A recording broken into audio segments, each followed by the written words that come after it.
हजारों साल पहले श्री कृष्ण ने अर्जुन को भगवद गीता में जो ज्ञान दिया वह सिर्फ एक धार्मिक ग्रंथ तक सीमित नहीं है, बल्कि यह संपूर्ण ब्रह्मांड के नियमों को समझाने का सबसे बड़ा माध्यम है। गीता हमें कर्म, भाग्य और आत्मा की यात्रा के बारे में बताती है, जबकि ज्योतिष भी इसी सिद्धांत पर कार्य करता है। अगर आप कभी सोचते हैं कि क्या ग्रह मेरे भाग्य को नियंत्रित करते हैं या क्या मैं अपनी कुंडली के प्रभावों को बदल सकता हूं, तो इसका जवाब गीता में छिपा है।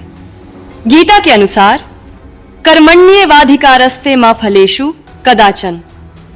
इसका अर्थ है कि हमें केवल अपने कर्मों का अधिकार है, लेकिन उनके परिणाम हमारे हाथ में नहीं है।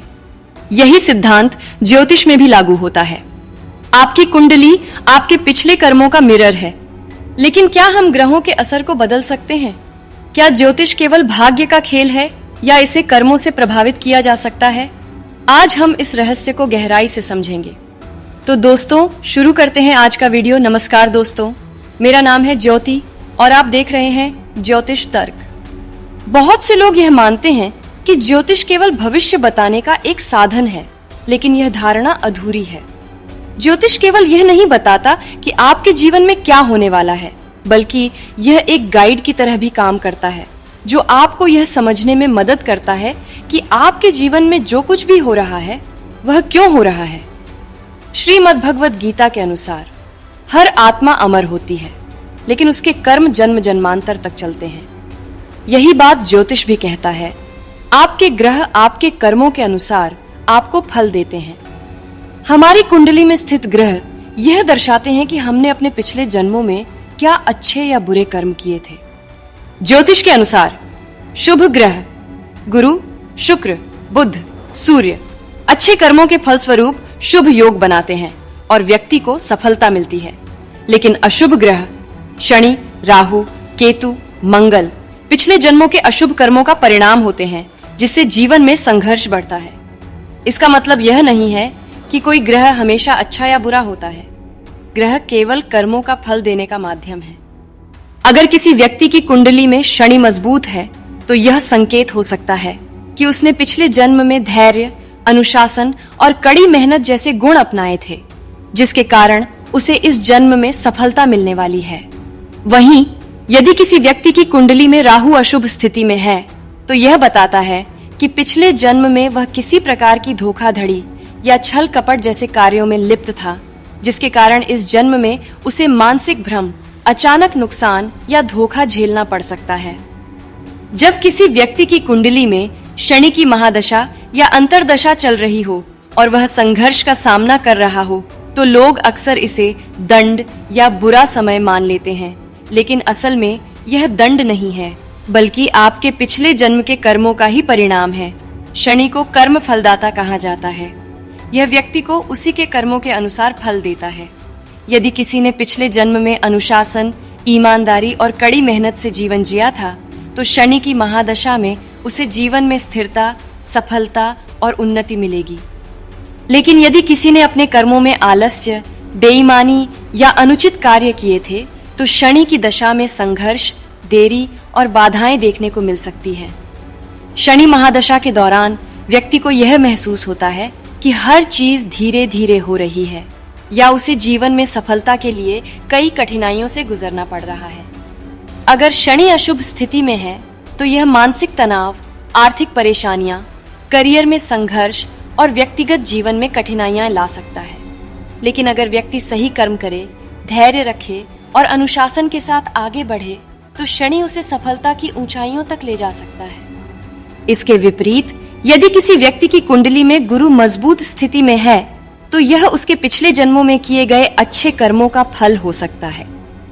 गुरु ज्ञान, शिक्षा, धर्म और सकारात्मक ऊर्जा का प्रतीक है। यदि गुरु अनुकूल स्थिति में है, तो व्यक्ति को अच्छी शिक्षा, समृद्धि, आध्यात्मिक ज्ञान और समाज में प्रतिष्ठा मिलेगी। यदि गुरु अशुभ स्थिति में हो, तो व्यक्ति को धार्मिक और नैतिक मूल्यों में कमी, शिक्षा में बाधाएं या गलत निर्णय लेने की प्रवृत्ति हो सकती है। अगर किसी व्यक्ति की कुंडली में गुरु उच्च का है, मतलब गुरु धनु या कर्क राशि में है और शुभ भावों में स्थित है, तो यह संकेत करता है कि उसने पिछले जन्म में ज्ञान और धर्म का पालन किया था। इसके फलस्वरूप इस जन्म में उसे अच्छे शिक्षक, उच्च शिक्षा और आध्यात्मिक उन्नति का अवसर मिलेगा। लेकिन यदि गुरु नीच का है, मतलब गुरु मकर राशि में है, तो यह इंगित करता है कि पिछले जन्म में व्यक्ति ने शिक्षा और धर्म की अनदेखी की थी। इसलिए इस जन्म में उसे इन क्षेत्रों में कठिनाइयों का सामना करना पड़ सकता है। ग्रह कोई दंड नहीं देते, वे केवल हमारे कर्मों का फल दिखाते हैं। अगर जीवन में संघर्ष है तो इसका मतलब यह है कि हमें अपने कर्मों में सुधार करने की आवश्यकता है। सही कर्म, भक्ति और अच्छे कार्यों से ग्रहों के नकारात्मक प्रभाव को कम किया जा सकता है। भगवत गीता भी यही कहती है, कर्म बदलो तो भाग्य भी बदल सकता है। श्रीमद् भगवत गीता और ज्योतिष दोनों ही कर्म के सिद्धांत पर आधारित हैं। गीता में श्री कृष्ण ने यह स्पष्ट किया कि मनुष्य को केवल अपने कर्मों पर अधिकार है, लेकिन उसके फल पर नहीं। इसी तरह ज्योतिष में ग्रहों को हमारे पिछले जन्मों के कर्मों का प्रतीक माना जाता है। हर ग्रह हमारे जीवन के किसी विशेष क्षेत्र को नियंत्रित करता है और यह दर्शाता है कि हमने अपने पूर्व जन्मों में क्या अच्छे या बुरे कर्म किए थे और वे इस जन्म में कैसे फलित हो रहे हैं। गीता में कहा गया है कि कर्म कभी व्यर्थ नहीं जाते और उनका प्रभाव हमें भविष्य में देखने को मिलता है।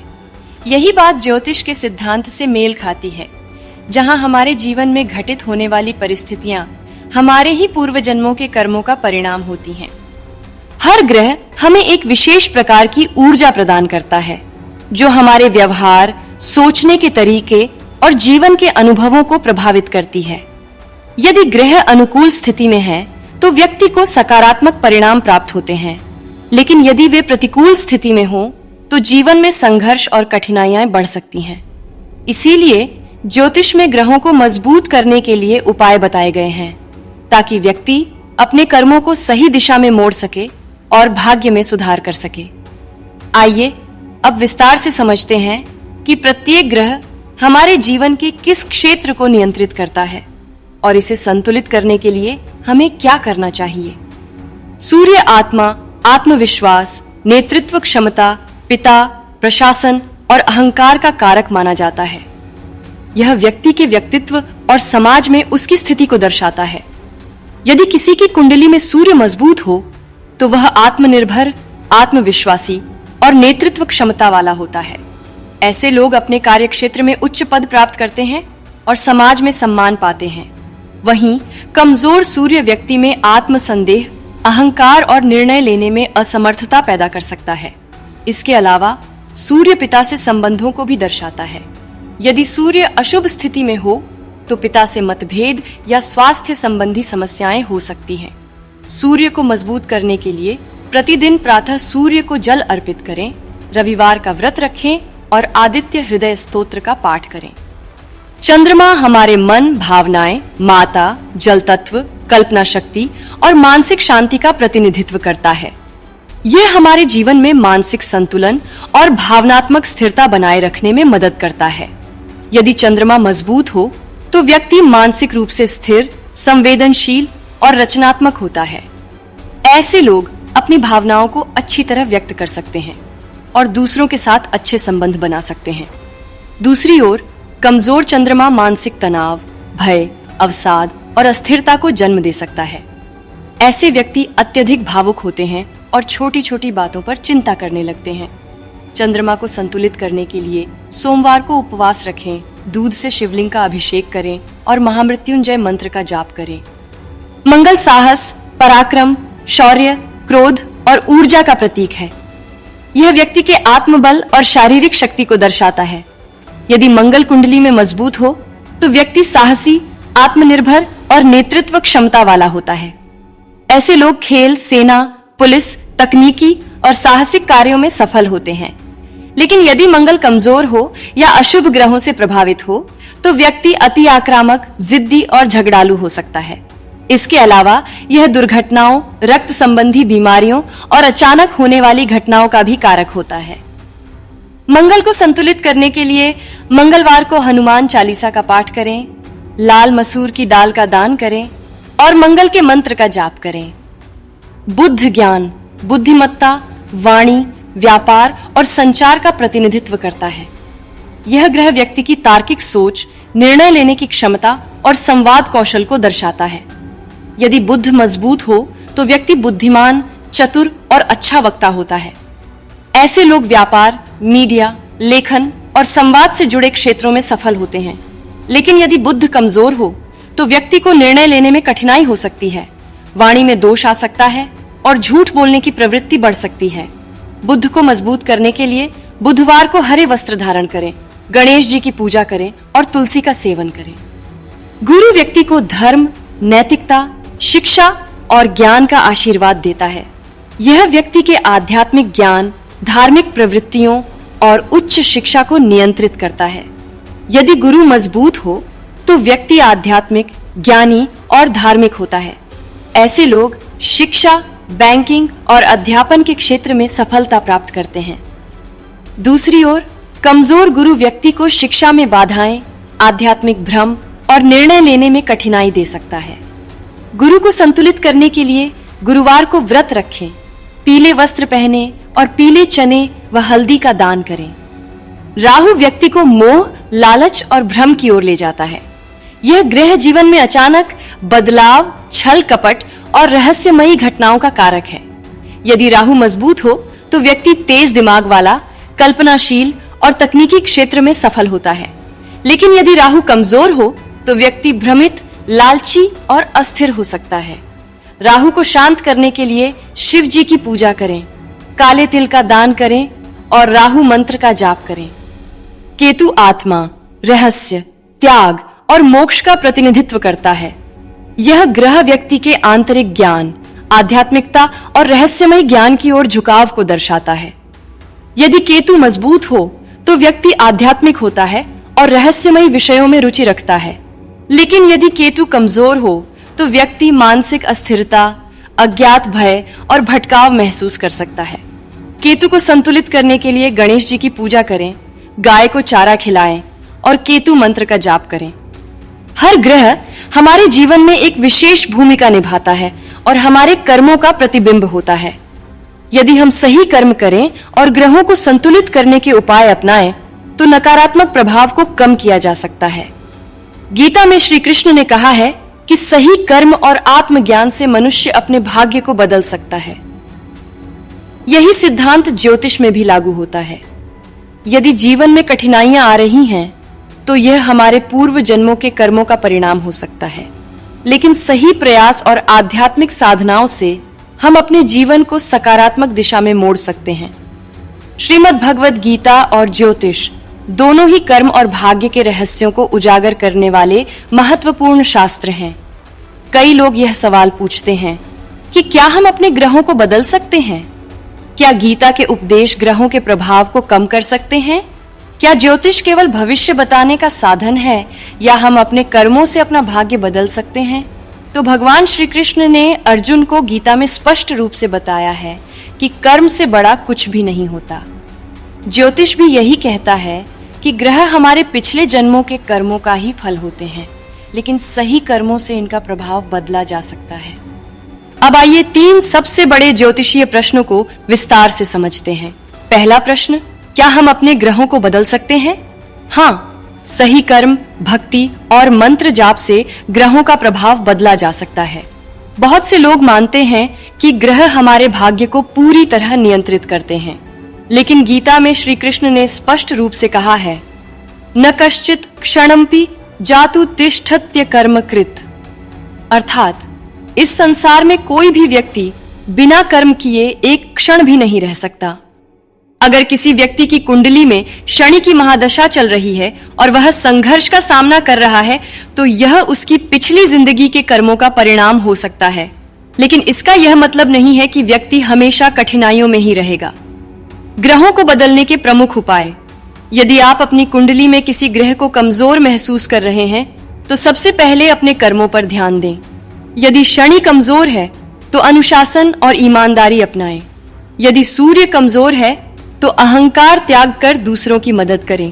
किसी भी ग्रह को शांत करने के लिए ईश्वर की भक्ति सबसे प्रभावी उपाय होती है। राहु केतु के लिए भगवान शिव की उपासना करें। गुरु को मजबूत करने के लिए विष्णु जी की भक्ति करें, सूर्य को ठीक करने के लिए आदित्य हृदय स्तोत्र का पाठ करें। ग्रहों के मंत्रों का जाप करने से भी उनकी ऊर्जा को सकारात्मक रूप से प्रभावित किया जा सकता है। जैसे ओम शनैश्चराय नमः शनि ग्रह को शांत करता है, ओम बृहस्पतये नमः गुरु ग्रह को मजबूत करता है, और ओम चंद्राय नमः चंद्रमा की शांति के लिए किया जाता है। तो निष्कर्ष यह है कि ग्रह हमारे कर्मों के अनुसार कार्य करते हैं, और यदि हम अपने कर्म सुधारें तो ग्रहों के नकारात्मक प्रभाव को भी कम कर सकते हैं। दूसरा प्रश्न, क्या गीता के पाठ से ग्रहों की दशा सुधर सकती है? बिल्कुल। श्रीमद् भगवद गीता का पाठ करने से मानसिक शांति मिलती है और ग्रहों की ऊर्जा संतुलित होती है। श्रीमद् भगवद गीता केवल एक धार्मिक ग्रंथ नहीं है, बल्कि यह एक आध्यात्मिक विज्ञान है जो हमें यह समझने में मदद करता है कि हमारे जीवन में जो कुछ भी होता है वह क्यों होता है। तो चलिए जानते हैं कि गीता के कौन से अध्याय को पढ़ने से कौन सा ग्रह अच्छा होता है। सूर्य के लिए अध्याय 10 विभूति योग पढ़ें, जिसमें भगवान श्री कृष्ण ने अपनी दिव्य शक्तियों का वर्णन किया है। यह पाठ व्यक्ति के आत्मविश्वास को बढ़ाता है और सूर्य ग्रह को मजबूत करता है। चंद्रमा के लिए अध्याय 6 ध्यान योग पढ़ें, जो मन को शांत करने और ध्यान की शक्ति को समझाने पर केंद्रित है। इससे चंद्रमा ग्रह का प्रभाव संतुलित होता है और मानसिक तनाव कम होता है। शनि के लिए अध्याय 18 संन्यास योग पढ़ें, जो बताता है कि व्यक्ति को अपने कर्मों के परिणाम की चिंता नहीं करनी चाहिए। इससे शनि के कठोर प्रभाव को कम किया जा सकता है। राहु केतु के लिए अध्याय 7 ज्ञान विज्ञान योग पढ़ें, जो माया भ्रम से बाहर निकलने का रास्ता दिखाता है।